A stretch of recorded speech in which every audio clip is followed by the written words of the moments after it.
Hello everyone, I'm Antonia and this is Noel and we are from Boxtail Soup Theatre Company and this is another of our weekly vlogs, Boxtail Scoop. Well done, you got it in time. And this week we thought we would basically update you on our puppet making process. So this is puppet making progress rather 2, the sequel. Yeah. We have been mainly working on puppet bodies this week. As we said last week, you saw one of the puppets, old Joe, who had got to this stage last week with his lovely scoopy hands. And we have done our best basically to finish up the rest of the puppets. So most now are like this. They have their shoulders, they have their arms with their hands on the end, and others are just waiting for the lower arm really to be connected and the head to be stuck onto the neck. Yeah. So if we just grab one off for a second and if you want to use his mouth, just to show you, yeah, he's got a mouth clip at the moment to keep his mouth shut while he's hanging up. But as you can see, it's exactly the same sort of things we were showing last week. So he's had shoulders, the neck is fixed in there to stop it from sliding, and then he's got two hands. And it remains to be seen once we start adding costume whether we will add anything else to fill out the bottom of the body. Like we said last week. The variation really comes in terms of the size of each puppet and their individual requirements. So I think we were saying before that we tried to get all of the pieces ready first, but obviously there are some puppets that are adults, there are some puppets that are children, there are some that would be physically smaller. So it's a case of scaling that down by the same factor. So making sure that the shoulders might be that much smaller. Which we showed you last week. I think we showed you varying shoulder widths. Size. Yeah. And therefore the arms are slightly shorter, this distance will be slightly shorter.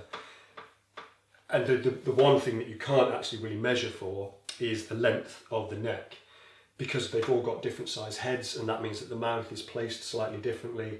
It's not a one size fits all sort of thing. So for that, you really have to try them on, measure it, and get a sense of where feels good.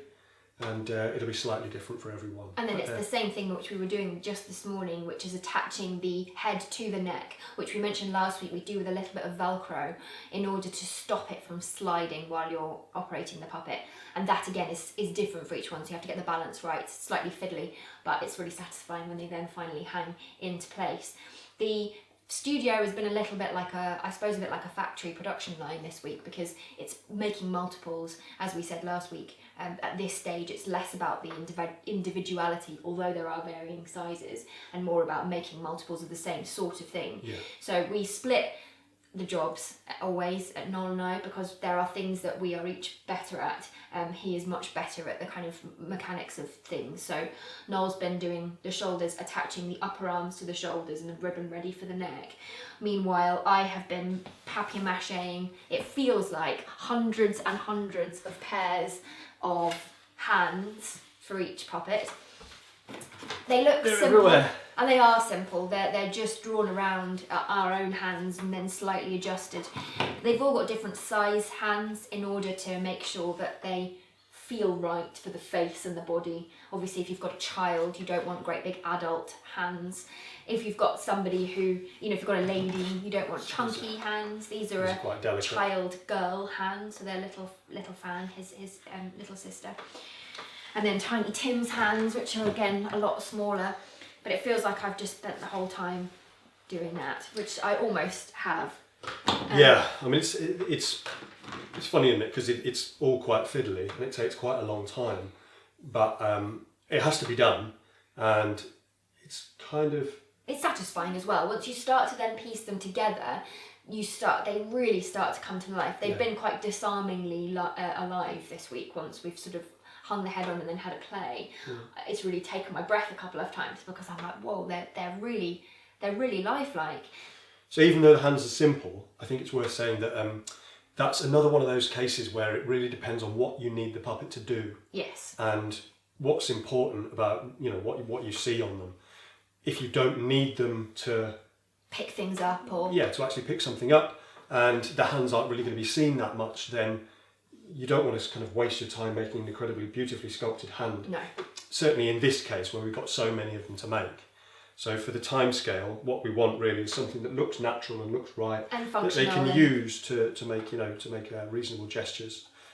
Whereas, say, for something like the Gravedigger, Yes. he had a hand for Great Grim Tales. He had a hand deliberately designed to pick up his own shovel so that he could hold it and move it around. For Mrs. Gross in Turn the Screw, she's got a slightly more sculpted hand because you were seeing her all the time. She's only using that one arm and she's seen next to a human all the time. So it was important that she had just that little bit more detail. And like we said last week, the reason why we scooped old Joe's hands was because we liked the idea that he'd be sort of scooping up all the stuff, and it sort of suited his character. We give all the hands a slight bend, as you will have seen, and this is just basically to stop them looking like kitchen utensils. Yeah. If they're flat, then they look like you've just stuck sort of spatulas on the ends of the puppet's arms, and it's very... Oh, they just don't look real, look robotic. Well, you don't really do that, do you? When No. your hands are relaxed, they tend to have a slight exactly. curve to them. So we've just given them a slight bend. Not enough of a bend that they would... That's the thing. Unless you're like old Joe, we want him to do specific gestures. Obviously, if you bend them too much, they can then look odd if they're then trying to do something sort of ordinary. But we wanted him to, sort of look almost... Yeah, it suited his character. So a little bend just to give them that bit more naturalistic feel.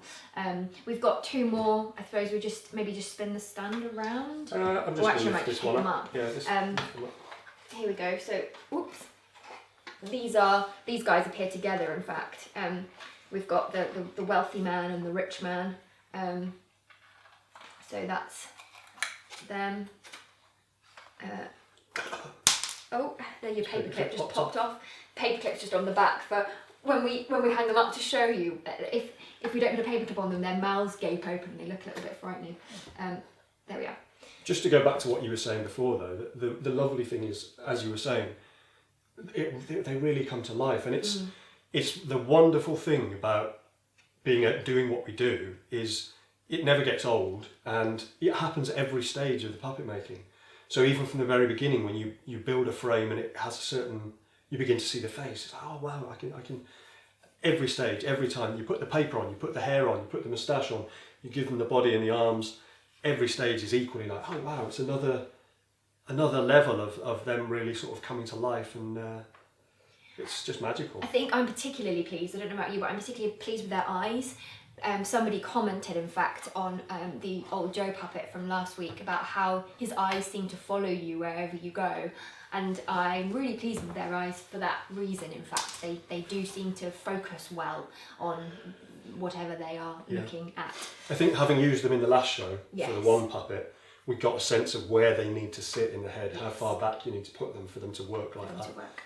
And then the other thing we had to do this week is we realised there was another character who we needed to make a puppet for. So I started work on her head. I've got her to this stage, which you will recognise from other puppets. So she's all covered on the inside and all over the outside, obviously. And then the next stage is to give her her eyelids and her hair. So actually I got quite excited because I thought I'd finished doing all the puppet's hair.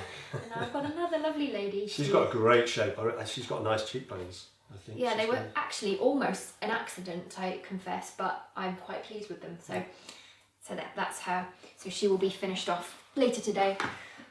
But I think really that's all we've got to show you for this week. It's been a busy week, really busy. We've done long days to try and get all the puppets to this kind of point, but we are pleased with the way it's going. Yeah. The next stage will be to start adding clothes to them to obviously then disguise the mechanics of the body underneath. Yeah. So it's not terribly sort of visually exciting, I guess, compared to, because it's similar to the puppet we had last week, but it's meant a lot of progress for us, and it's got to be done. And yeah, like you say, hopefully next time we'll have a bit of costume, so they will develop even more.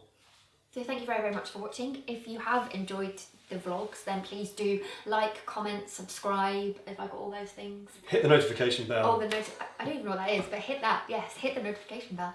And otherwise, thanks very much for watching, and we will see you again next time.